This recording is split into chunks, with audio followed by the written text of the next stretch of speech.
I think another thing, and I've heard of this, and obviously I don't have experience. I don't have experience doing long silent retreats, but I have heard that some people are concerned that long retreats can be destabilizing. Do you find that long silent retreats may be destabilizing or difficult to integrate into someone's daily life? Have you seen that happen with certain people? Is it a rare thing? What do you think about that? Yeah, yeah. It's possible. It happens. It happens to it happens to some people very occasionally. I've seen it happen to a small percentage of people, but not in a sense of like, oh, whoops, broke that teacup. You know, it's more in a sense of like, oh, I'm realizing with a lot of care here that I have some sort of other part of my life I really need to attend to, and right now retreat is just being this undistracted from my experiences, just bringing up stuff that I didn't maybe even know is there. And it's too much to hold. And I can't, and it's in this, at this level of intensity, it's just, I'm losing my bearings here. People, I haven't seen anyone go crazy. I've just seen people get overboiled and then just need to leave a little sooner. That happened once. And, we're still very much in communication, and it was actually a nourishing experience. So I think I'm trying to take more care with the applications process as well. I mean, I have taken a lot of care, but I'm trying to take even more care just to really try to recognize the signs that someone might not be ready for this. But it's also hard to predict. Things can come out of nowhere when you've practiced a bunch. And also, some people have very little experience and they're just completely ready to dive in and have no problem. Most people, yeah. Anyway, so that's to say that it's more. I don't see it as like some people get broken or short circuit, or it seems like we have this fearful idea of what happens to people, and maybe some really difficult things do happen, but mostly it's like it's like turning up the heat from bringing a simmer to a boil in some sense. And if you just for whatever reason aren't quite really ready to meet what comes up, and more support is needed. Like everyone is that on some level. You're bringing the heat up so you can actually learn these new skills. But for some people, it's just they need more support, like therapy or just some rest or shorter retreats and kind of titrate. So, Yeah, I mean, there's a lot of kind of nuance there, and I'm also curious of how, like, I know some retreats, some more intensive retreats, to actually say, well, don't come unless you've meditate 1 hour at the minimum 1 hour a day yeah.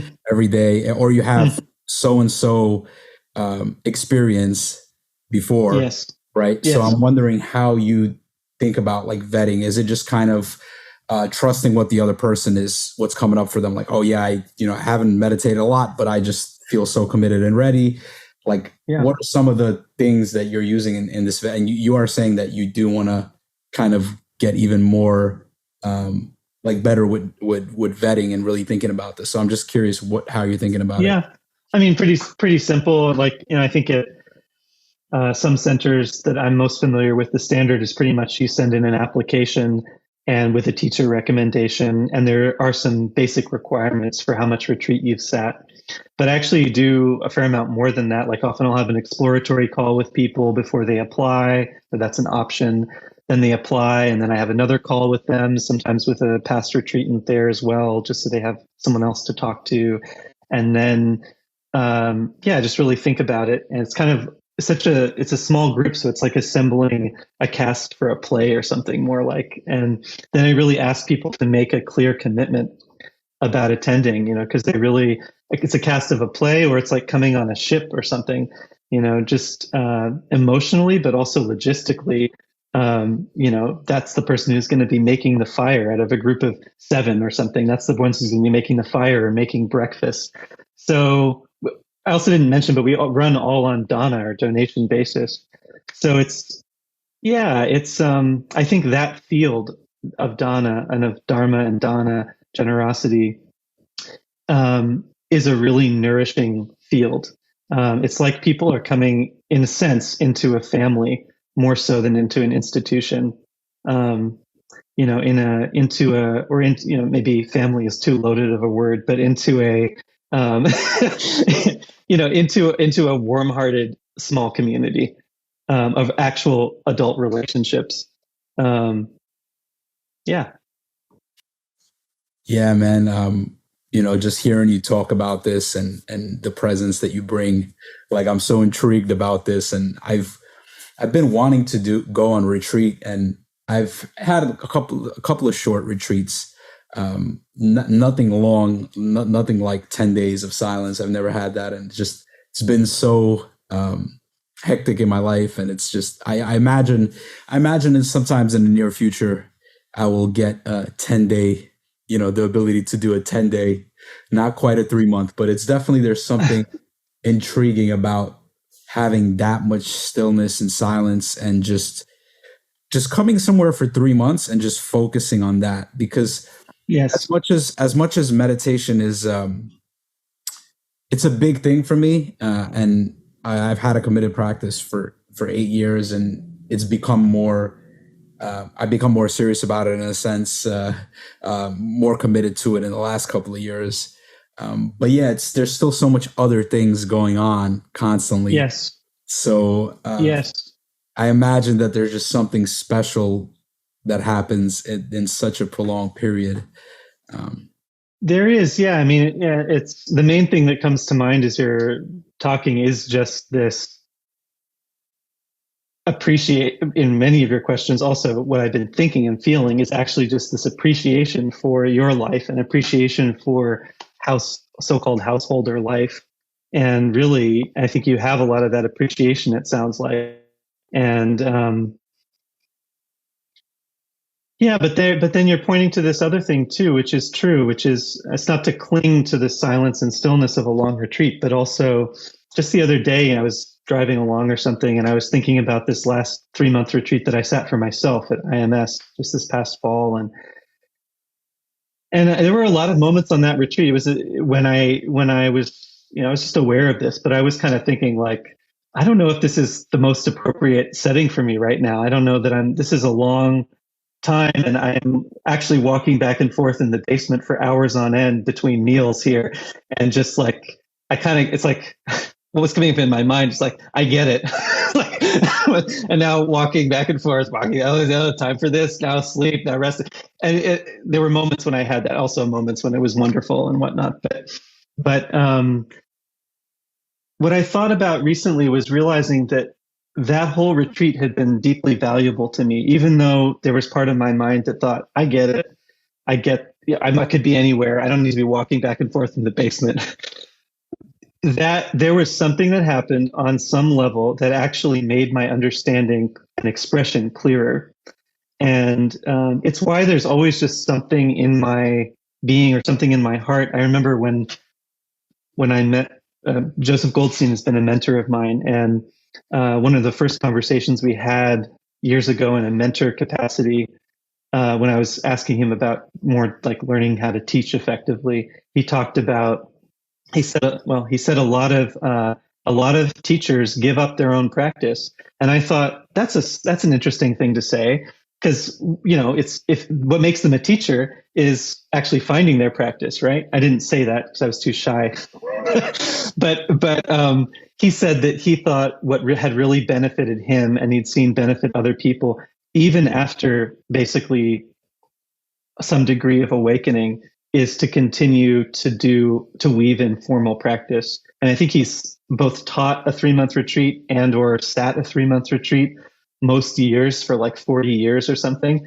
And it didn't make sense to my mind, but when I was talking to him in that moment, we were in person. I just felt like there's a beauty coming out of this man that I'm just going to go with what he says here. And I actually changed my life structure. This is a few years ago. I just changed my life structure after that to include more long retreat time. And it's often not made sense to me, but then it seems to have had a really good effect on my life. So that's the test.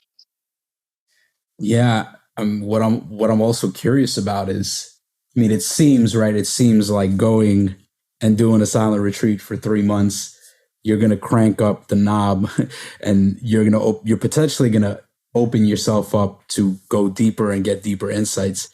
But I Yeah. am curious, what do you think? Is that really what the difference is between like a committed daily practice and the long Mm. retreats that you can go deeper? Then I'm also curious, is it possible to get the same insights just with a committed daily practice of say like an hour or 2 hours Yeah. a day rather than, for somebody that can't do these kind of long 3 month retreats? Yeah. I mean, the nature and the nature, what I see is that the nature of our consciousness is actually awake. The nature, and what is arising does not really matter. And to establish, the main point is just to establish that perspective, not, to be aware. That's it. Just, and we're already aware too. So it's more like just, but there's a transformation that can happen into trusting that deeply and not having to contrive it or think about it or hear the teachings or anything. And that transformation comes from the whole karma of our life, mingling with the dharma through teachings and practice, and until we become the dharma, just like the story about the sutra and the tantra. So who knows how long it'll take, and who knows? I mean, I wish I knew. Maybe, maybe the Buddha, sounds like from the stories I've read, the Buddha had more ability, more psychic powers to tell what was just the right method for certain people. And that's definitely one of my shortcomings as a teacher, is like, I don't know. I don't know what'll work for you, but sometimes that, or for someone, but that can also be encouraging, because it's like, oh, maybe it's not about the method. Maybe it's not about time. Maybe it's not about retreat or not retreat, or progress. And that's the wisdom, which is already innate in us. And that can be nourished the practice is nourishing that wisdom. That's the practice. If you have that practice, you can nourish it anywhere.